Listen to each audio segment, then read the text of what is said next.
Hola, ¿qué tal? Hoy decidimos sentarnos a platicar como siempre lo hacemos, solo que esta vez ustedes están invitados. El tema que abordaremos es la perspectiva sociológica de la educación. Además de cuestionar y aprender juntas, nos vamos a reír solo un poco. Así que pónganse cómodos. Para iniciar quisiera leerte un fragmento. Hoy presentaré la educación como un latido social, reflejo de lo que somos y semilla de lo que podemos llegar a ser. Desde la sociología, la educación se entiende como un proceso social, no solo como enseñanza. Cabrera Guerra y Salomón nos explican que en la escuela se construyen relaciones, se forman identidades y se reproducen o cuestionan las estructuras sociales. La educación es parte de un sistema mayor que incluye a la economía, la política, la cultura y la estructura social. Creo que la primera pregunta sería sobre los fundamentos. Sé que la sociología surge para comprender cómo funciona la sociedad y que la sociología de la educación estudia cómo la escuela contribuye a ese funcionamiento. Incluso como mencionas, Salomón habla sobre cómo es la estructura social. Las sociedades son partes independientes. La educación mantiene un orden, una cohesión social y socializa y que prepara a los individuos para integrarse a la sociedad. O sea, desde ahorita que están pequeños ellos van adquiriendo nuevos estatus de conocimiento y cuando sean grandes todo eso que ahora se conformaron van a llegar a un estatus en la sociedad. Entonces por eso Parson dice que la función de la selección asigna roles. Dentro de las escuelas hay niños que tienen más capacidad o más habilidad técnica que otros. Otros tienen más capacidad intelectual y eso los va a llevar a formar roles. Por eso dicen que la escuela estratifica, porque unos van preparados para ser obreros y otros adquieren conocimientos para hacer o tener puestos jerárquicos más establecidos o más arriba de los otros. Por eso dicen que la educación o la escuela estratifica. También dice Marton que distingue dos funciones, las manifiestas explícitas e implícitas, las que se ven y las que están como ocultas, y que éstas preparan para el trabajo, y que unas son intencionadas y las latentes no son intencionadas, pero que reproducen normas y crean redes sociales y promueven la conformidad, porque muchos desde la escuela ya van diciendo, pues yo voy a ser empleado. O sea, se están conformando.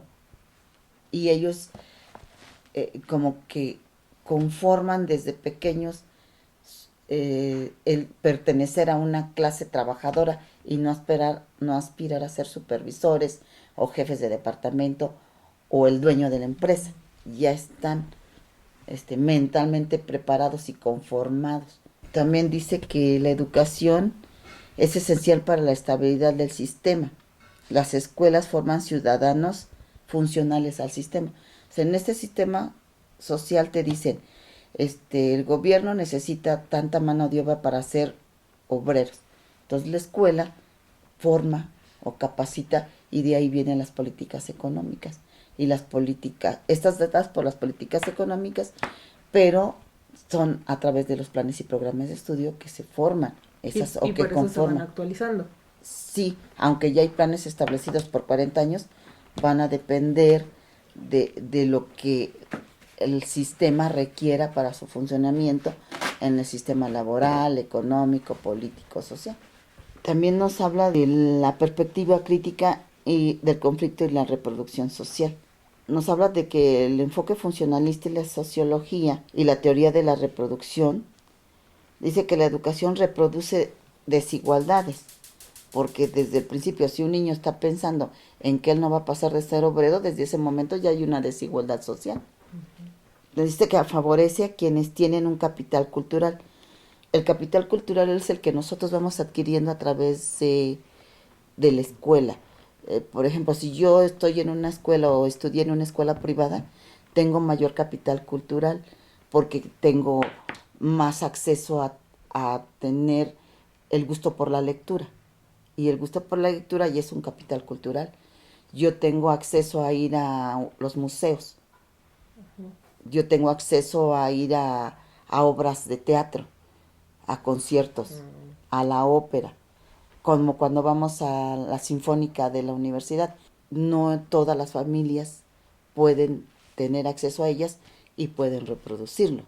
Ah, pero en este caso es porque ustedes, por ejemplo, fue de, ok, para tener ese capital cultural, pero en muchos casos lo da la escuela, no precisamente el núcleo familiar, aunque sí. Es ahí donde se dividen, en que el estatus social en las escuelas públicas, no todos los padres o no todos los alumnos desarrollan la habilidad o el gusto por la lectura, cosa que en las escuelas privadas sí se forzan a ello o los presionan a ello. Por ejemplo, ustedes cuántas veces decían en el Stonac, tenemos que leer tantos libros. Y eso es parte de que tú como papá inviertas en la educación de tu hijo para tener un capital cultural. Por eso nos habla de que la escuela reproduce desigualdades, porque desde ahí un niño de clase media baja no va a tener el mismo capital cultural que un niño de clase media o clase media alta o clase alta. Como es diferente que estudies en una escuela pública a una escuela privada. Obvio que vas a adquirir mayor capital cultural porque tienes los medios para accesar a ello. Y lo dice que la educación favorece a quienes ya tienen capital cultural y que es ahí donde se dan o se legitiman las diferencias bajo la idea del mérito. Yo nunca he entendido como por qué, o sea, para alguna, o sea, como que siempre hay un, como que luego lo hablan despectivamente y otro como que sí, o sea, no he entendido yo a la fecha, o sea, como el por qué uno... Porque desde que sales de la escuela y te formas y adquieres habilidades y destrezas, te dicen que tú lograste lo que tienes a través del mérito, a través del estudio, a través de tu esfuerzo, a través del trabajo. Y eso se maneja como un mérito.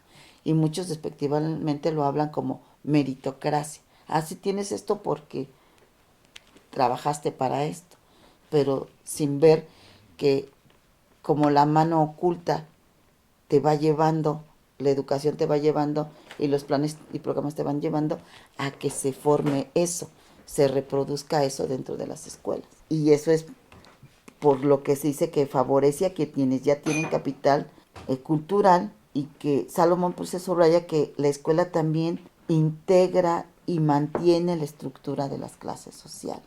Por eso luego nos habla de que la educación es un fenómeno complejo, porque involucra muchas cosas, o sea, dimensiones como la cultura, o sea, cosas culturales, económicas, no hablábamos ahorita de que no todos tienen acceso, situaciones políticas por las políticas económicas, por las políticas educativas, por las políticas que, por ejemplo, la OCDE, ella establece ciertos parámetros educacionales o políticas educativas, como las pruebas de PISA y eso que son estandarizadas, pero para salidas de países primermundistas y las aplicas acá en un país tercermundista o en vías de desarrollo, obvio que no van a ser lo mismo.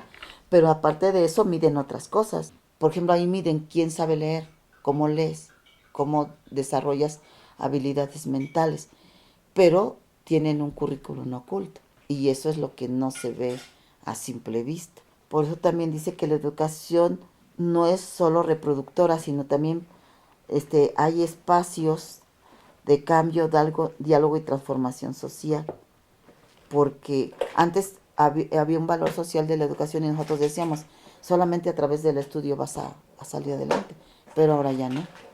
Ahora ya no, los alumnos ya no le dan el valor social que tiene la educación. Yo les decía que nosotros como maestros tenemos que aspirar a que los alumnos creen con esa conciencia y si crean que pueden y si se esfuercen por tener a la educación como un eslabón para que asciendan en cuanto a movilidad social y en cuanto al rol determinado, que no salgan de la escuela pensando que van a ser obreros. Y luego dice que también la educación no solo es reproductora, sino que también puede ser un espacio de diálogo o de transformación. Yo les decía a los niños, a ver, si nosotros aprendemos a pensar, aprendemos a razonar, empezamos a dialogar entre nosotros y entonces estamos desarrollando habilidades intelectuales y mentales, que esa nos va a servir en el mundo real, allá afuera. Cuando vayamos a pedir un trabajo, si tú no sabes ni hablar, y si tú no estás preparado, pues te la van a dar de afanadora, y entonces ahí otra vez entras a un rol social. Y la escuela refuerza a veces eso. También aquí, por ejemplo, dice que la escuela une actores de diversos tipos con diversos intereses. Todos los niños tienen diferentes intereses. Los mismos maestros tenemos diferentes intereses, pero convivimos o dialogamos en un mismo centro social, que es parte, la escuela es parte como una pequeña sociedad, porque se mueven muchos intereses. Y luego por eso dice que el rol social de la educación, y que en la mayoría de las corrientes coinciden, la funcionalista, la estructural funcionalista, la teoría de la reproducción, la del conflicto, que a través de la educación puedes integrar a los individuos y socializar al mismo tiempo, reproducir o cuestionar desigualdades. Los niños dicen, no, pero ¿por qué los de una escuela privada tienen accesos a mayores medios de comunicación, a mayores tecnologías, y aquí en esta escuela ni luz hay? Pues por eso, porque en las escuelas privadas hay mucho mayor inversión que en estas, en las escuelas públicas. Si los papás no hacen por tener un mantenimiento o una escuela que ahora llaman digna, pues no vamos a tener nada de eso. Y se van a seguir reproduciendo las mismas roles sociales. Por eso dice que también el rol social de la educación es formar ciudadanos libres, pensantes, y que puedan influir en su localidad para que tengan una mejor calidad de vida. También nos habla que el rol de la educación es actuar como un motor de cambio, que eso sería lo ideal, que a través de la escuela pudieras modificar tu entorno, tu forma de pensar y tu perspectiva de estudio en la vida. Por eso dice que la perspectiva de la sociología es permitirnos entender que la educación es más que una institución, porque ahí nosotros nos organizamos, mantenemos los ideales y la idea de que los alumnos salgan mejor preparados para que aspiren a mejores roles sociales, pero que puedan organizarse y pueden serles útil a una sociedad, y que ellos puedan transformar su sociedad, porque yo les decía, ¿cómo podrían transformar su localidad? Entonces algunos chicos decían, bueno, yo primero reforestaría.